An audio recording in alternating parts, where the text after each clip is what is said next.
Just got a question today from one of our many fans. We're up in the double digits now, getting huge, yo. This is from Mermaid Princess 167. She asked, do lateral lunges and band walks, those monster walks, help with saddlebags? So she's referring to them hips, yo. So those movements are okay, but I do have some different versions that will do a little more for you.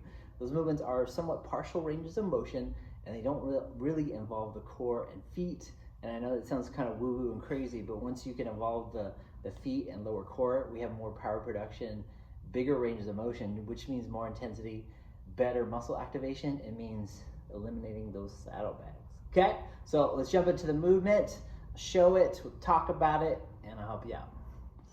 All right, when starting off in the lateral stride, you want to drop that active knee down right behind the supporting foot, right behind the heel. That way we really stretch out the hip, and that means we're getting deep into the muscle belly and also getting into the tendons, which is super important for joint health and also power production. All right, from that bottom position, you want to turn from the upper torso. So that means the core stays tight so that low back is not moving, but the upper body, the shoulders, the torso is turning. That's challenging the core in an anti-rotational manner. It's almost like coiling a spring, creating potential power as you come up out of that lunge. As you come up off the ground, you want to be very aggressive, as you can see on the close-up of my foot. I'm really pushing off that toe, so you want to be aggressive, explosive, and shove off that foot. So we're creating momentum and power for the other leg to absorb as it lands.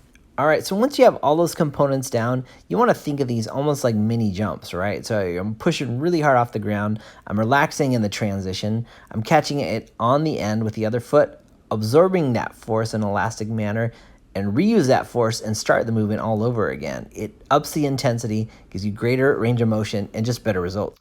All right, so that variation, we call it the lateral stride. There's some subtle differences between that and a regular lateral lunge. We have some torque, so we're loading the core at the beginning of the movement. We're driving off that planting foot, which actually creates way more power. So when you absorb the power on the other end of that movement, that's more force, right? So it's more intense. And also the start of that lunge, when I take that knee is right by my supporting leg heel. So all that means is I'm stretching out that driving hip. We're not only getting the muscle, but we're getting the tendons in there too. So we're talking better muscle activation, a little more athletic movement, a little more dynamic. So it just does more for you. So hope that helped. Give me a shout if you need anything. That is why I'm here. Later, guys.